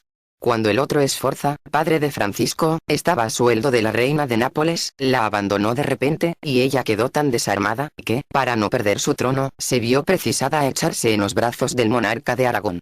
Si los venecianos y los florentinos extendieron su dominación con armas alquiladas, durante los años últimos, y si los capitanes de esas armas no se hicieron príncipes de Venecia y con ellos se defendieron bien a ambos pueblos, el de Florencia, que tuvo más particularmente esta dicha, debe dar gracias a la suerte, que de manera singularísima le favoreció.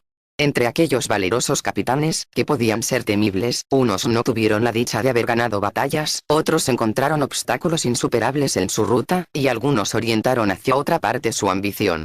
En el número de los primeros se contó Juan Oca, capitán inglés, que, al frente de 4000 hombres de su nación, peleó por cuenta de los gibelinos de Toscana, y sobre cuya fidelidad no cabe formar juicio, por no haber salido vencedor.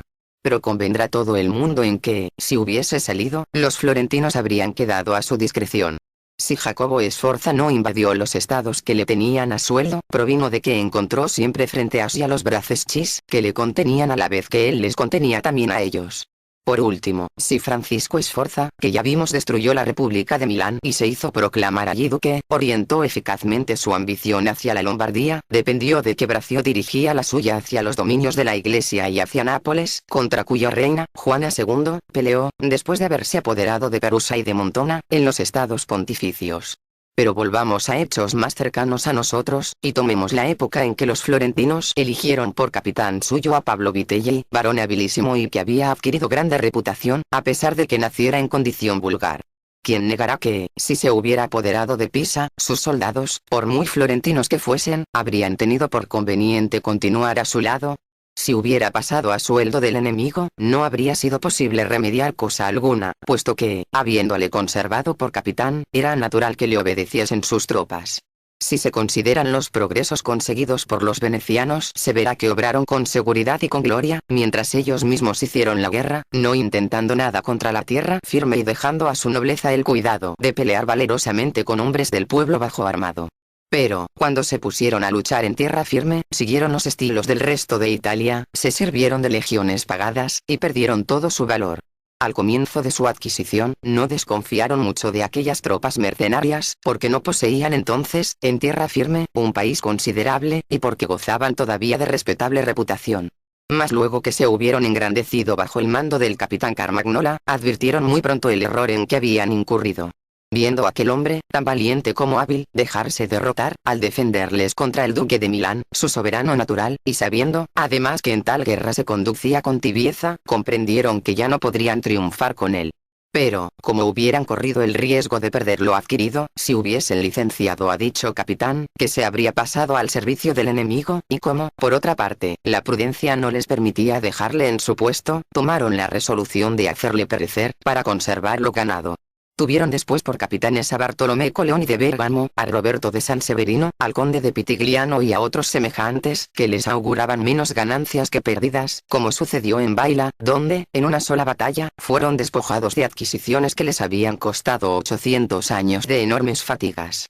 Deduzco de todo ello que con tropas mercenarias las conquistas son lentas, tardías, limitadas, y los fracasos bruscos, repentinos e inmensos.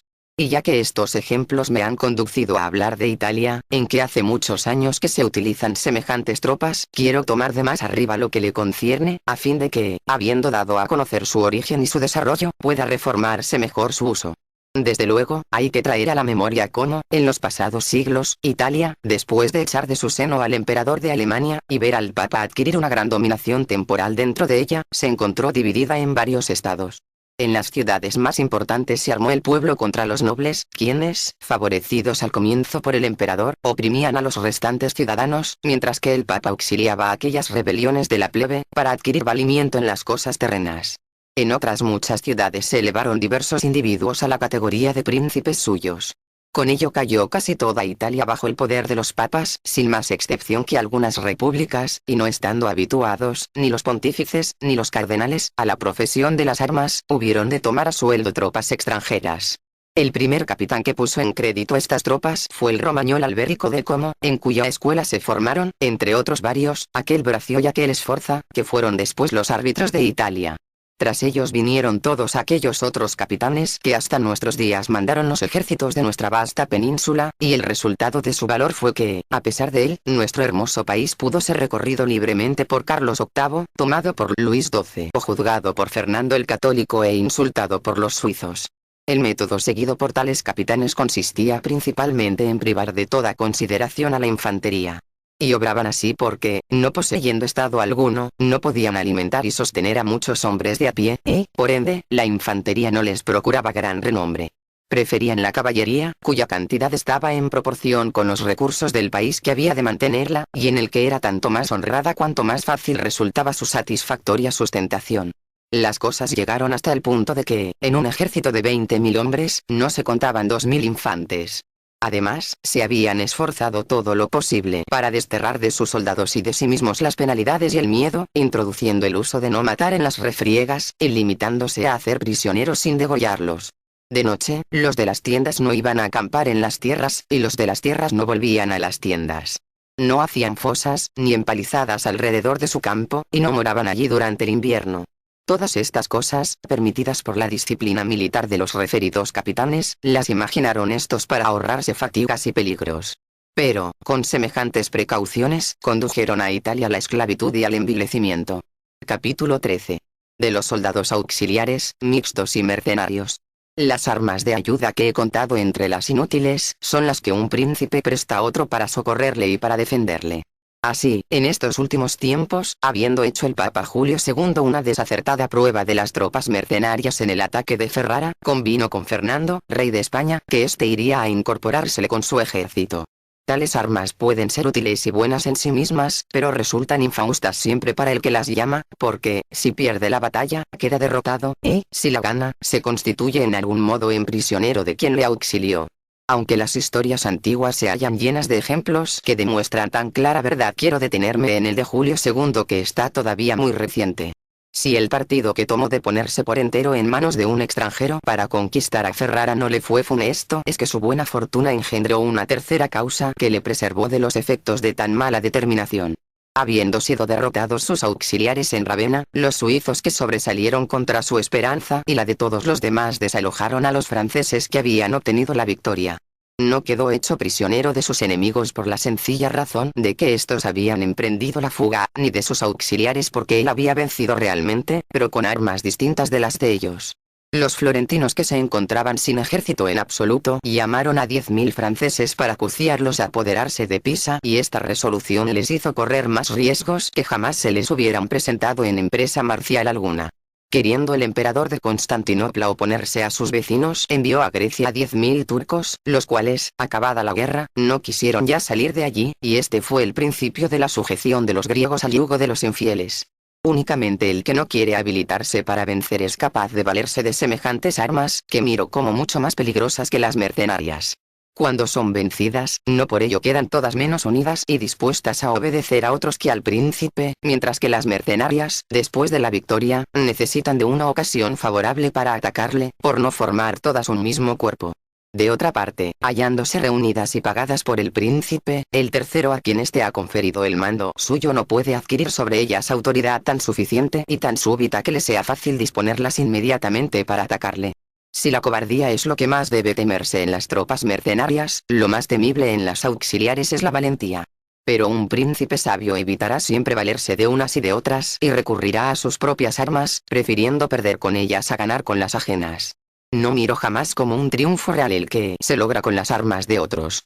No titubearé nunca en citar, sobre esta materia, a César Borgia, y en traer a colación su conducta en semejante caso.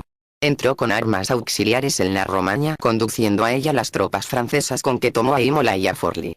Pero, no pareciéndole seguras tales armas, y juzgando que había menos peligro en servirse de las mercenarias, tomó a sueldo las de los ursinos y de los vitellis. Mas, como no tardase en notar que éstas obraban de un modo sospechoso e infiel, se deshizo de ellas y recurrió a armas que fuesen suyas propias. Puede apreciarse fácilmente la diferencia que hubo entre la reputación de César Borgia sostenido por los ursinos y los vitellis, y la que granjeó. No bien se quedó con sus propios soldados, y no se apoyó más que en sí mismo. Esto resultó muy superior a lo precedente, y no se le estimó en el respecto militar más que cuando se vio que era poseedor absoluto de las armas que empleaba. Aunque no he querido desviarme de los ejemplos italianos tomados de una época inmediata a la nuestra, no olvidaré por ello a Hierón de Siracusa, del que ya anteriormente hice mención. Desde que, como queda dicho, le eligieron los siracusanos por jefe de su ejército, conoció al punto que no le era útil la tropa mercenaria, por ser sus capitanes los que fueron capitanes de Italia posteriormente, y, al comprender que no podía conservarlos, ni licenciarlos, tomó la resolución de destruirlos, e hizo después la guerra con propias armas, y nunca ya con las ajenas. Y todavía quiero traer a la memoria un episodio del Antiguo Testamento, que guarda relación con mi asunto. Me refiero al ofrecimiento hecho a Saúl por David de ir a pelear contra el filisteo Goliat. Para darle alientos, Saúl revistió a David con su real armadura. Pero el arriesgado mancebo, después de habérsela puesto, la desechó, diciendo que, cargado así, no podía servirse libremente de sus propias fuerzas, y que prefería acometer al gigante fanfarrón con su honda y con su palo. Símbolo hermoso es este del príncipe que toma ajenas armaduras. O se le caen de los hombros, o le pesan mucho, o le aprietan y le embarazan. Carlos VII, padre de Luis Xi, apenas con su valor y con su fortuna hubo librado a Francia de la presencia de los ingleses, experimentó la necesidad de disponer de armas que fuesen suyas, y quiso que hubiera caballería e infantería en su reino. Su hijo Luis XI suprimió la infantería, y tomó a sueldos suizos. Imitada esta falta por sus sucesores, ahora, en este año de 1615, es cuando vemos la causa de los peligros en que el reino se halla. Al dar cierta importancia a los suizos, desalentó a su propio ejército, y al prescindir por completo de la infantería, puso bajo la dependencia de las armas ajenas su propia caballería. Acostumbrada está a luchar con el socorro de los suizos, creyó no poder ya vencer sin ellos. De donde resulta que los franceses no bastan para pelear contra los suizos, y que, sin el auxilio de estos, no intentan nada contra nadie. Los ejércitos de Francia se componen, pues, en parte, de sus armas propias y en parte de las mercenarias. Reunidas unas y otras valen más que si solo fueran mercenarias o auxiliares, pero un ejército así formado es inferior con mucho a lo que sería si se compusiese de armas francesas únicamente. Y este ejemplo basta, porque el reino de Francia se contaría entre los invencibles si se hubiera acrecentado, o a lo menos conservado, la institución militar de Carlos VII. Pero a menudo cualquier cosa que los hombres establecen, fundados en algún bien que augura, esconde en sí misma un funestísimo veneno, como insinué antes, al comparar el caso con el del proceso patológico de la tisis. Por lo cual, el que, estando al frente de un principado, no descubre el mal en su raíz, ni lo advierte hasta que se manifiesta, no es verdaderamente sabio.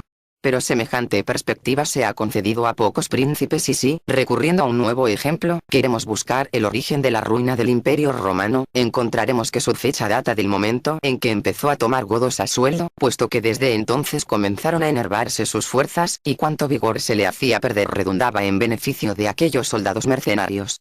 Infiero de lo dicho que ningún principado puede estar seguro, cuando no tiene armas que le pertenezcan en propiedad.